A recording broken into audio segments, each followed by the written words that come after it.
Hello, evergreen മീഡിയയിലേക്ക് ഏവർക്കും സ്വാഗതം. പത്രപ്രവർത്തകൻ, യുക്തിവാദി, ഗ്രന്ഥകാരൻ, രാഷ്ട്രീയ പ്രവർത്തകൻ എന്നീ നിലകളിൽ പ്രശസ്തനായിരുന്ന ഇടമറുകിനെക്കുറിച്ചാണ് ഇന്നത്തെ വീഡിയോ.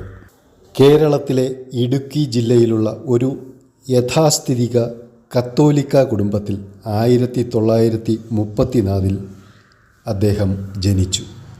ചെറുപ്പത്തിലെ സുവിശേഷ പ്രസംഗകനും മത അധ്യാപകനുമായിരുന്ന അദ്ദേഹം 19ാമത്തെ വയസ്സിൽ ക്രിസ്തു ഒരു മനുഷ്യൻ എന്ന പുസ്തകം എഴുതിയതിനെ തുടർന്ന് സഭയിൽ നിന്നും പുറത്താക്കപ്പെട്ടു. ഈഴവ സമുദായത്തിൽപ്പെട്ട സോളിയെ 1954 വിവാഹം കഴിച്ചതോടുകൂടി ബന്ധുക്കളും മറ്റും അദ്ദേഹത്തെ വീട്ടിൽ നിന്നും പുറത്താക്കി.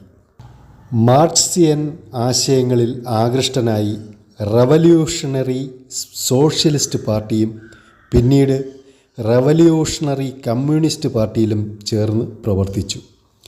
റവല്യൂഷണറി കമ്മ്യൂണിസ്റ്റ് പാർട്ടിയുടെ സംസ്ഥാന സെക്രട്ടറിയായും കേന്ദ്ര കമ്മിറ്റി അംഗമായും പ്രവർത്തിച്ചിരുന്നു.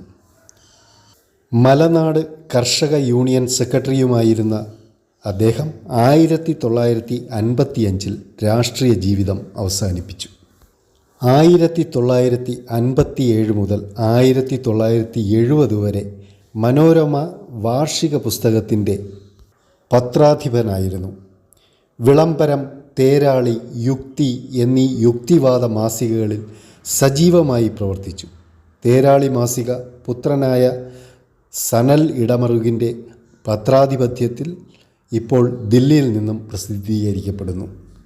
1971 കേരള ഭൂഷണം, അൽമനാക്ക്, മനോരാജ്യം, കേരള ഭൂഷണം, കേരളധ്വനി എന്നീ പ്രസിദ്ധീകരണങ്ങളുടെ പത്രാധിപരായി 1972 എറൗണ്ട് ഇന്ത്യ ആംഗലേയ മാസികയുടെ പത്രാധിപരായി ദില്ലിയിലെത്തി. അതേ വർഷം തന്നെ കേരള ശബ്ദം പ്രസിദ്ധീകരണങ്ങളുടെ ദില്ലി ലേഖകനായി. 1956 കോട്ടയം കേന്ദ്രമാക്കി യുക്തിവാദി സംഘം രൂപീകരിക്കുന്നതിന് മുൻകൈയെടുത്തു. കേരള യുക്തിവാദി സംഘത്തിൻ്റെ ജനറൽ സെക്രട്ടറി, വൈസ് പ്രസിഡന്റ് എന്നീ നിലകളിലും കേരള മിശ്ര വിവാഹ സംഘം ജനറൽ സെക്രട്ടറി, ദില്ലി യുക്തിവാദ സംഘം പ്രസിഡന്റ്, ലോക നാസ്തിക സംഘം വൈസ് പ്രസിഡന്റ്, ഇന്ത്യൻ യുക്തിവാദി സംഘം വൈസ് പ്രസിഡന്റ് എന്നീ നിലകളിലും പ്രവർത്തിച്ചു. 1978 അന്താരാഷ്ട്ര എത്തിസ്റ്റ് അവാർഡ് ഇദ്ദേഹത്തിനാണ് ലഭിച്ചത്. യുക്തിവാദത്തിൻ്റെ വ്യക്തതയും തിയറിയും സാധാരണ ജനങ്ങൾക്ക് പ്രബുദ്ധരായ ബുദ്ധിജീവികൾക്കിടയിലും ലളിതമായി വിവരിച്ചു കൊടുത്ത ഒരു പണ്ഡിതനായിരുന്നു ഇടമറുക്. മതം, തത്വചിന്ത മുതലായ വിഷയങ്ങളെ അധികരിച്ച് 170 അധികം കൃതികളുടെ രചയിതാവാണ് ഇടമറുക്. ആത്മകഥയായ കൊടുങ്കാറ്റുയർത്തിയ കാലം എന്ന പുസ്തകത്തിന് 1999 കേരള സാഹിത്യ പുരസ്കാരം ലഭിച്ചു.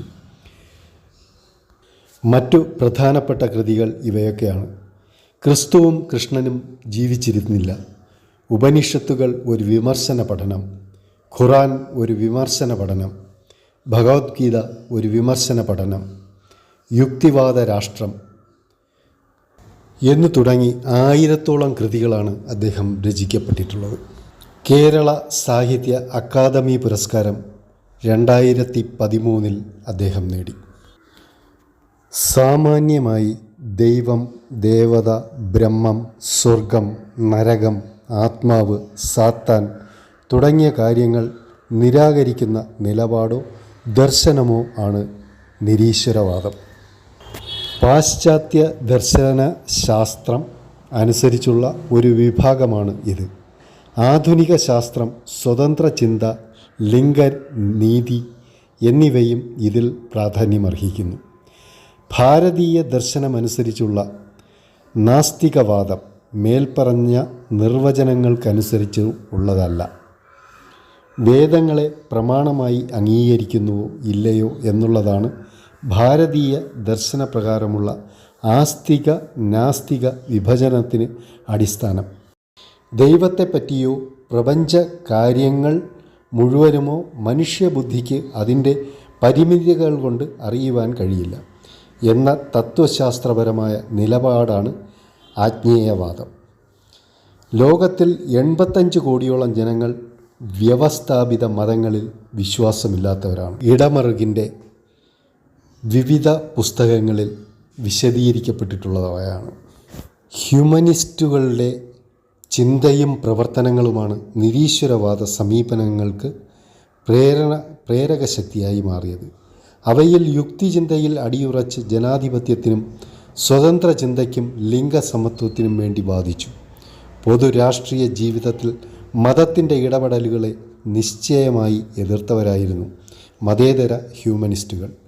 മറ്റു ചിലർ പ്രകൃതിവാദങ്ങളെ തള്ളിക്കളയുകയും ശാസ്ത്രീയ ധാരണകൾ വച്ചുപുലർത്തുകയും ചെയ്തു. ഹ്യൂമനിസ്റ്റുകളുടെ ചിന്താലോകം പിൽക്കാല നിരീശ്വരവാദത്തിനും ശാസ്ത്രചിന്തയ്ക്കും അടിത്തറ പാവുകയായിരുന്നു. യുക്തിവാദി സംഘടനയുടെ വിവിധ തലങ്ങളിൽ ഇരുന്ന് യുക്തിവാദം, സത്യവാദം എന്ന ആശയങ്ങളിൽ തൊട്ടു തലോടി നിന്ന ഇടമറുക് എന്ന ജോസഫ് ഇടമറുക് 2006 ജൂൺ 29 തൻ്റെ 71ാമത്തെ വയസ്സിൽ ഈ ലോകത്തോട് യാത്ര പറഞ്ഞു.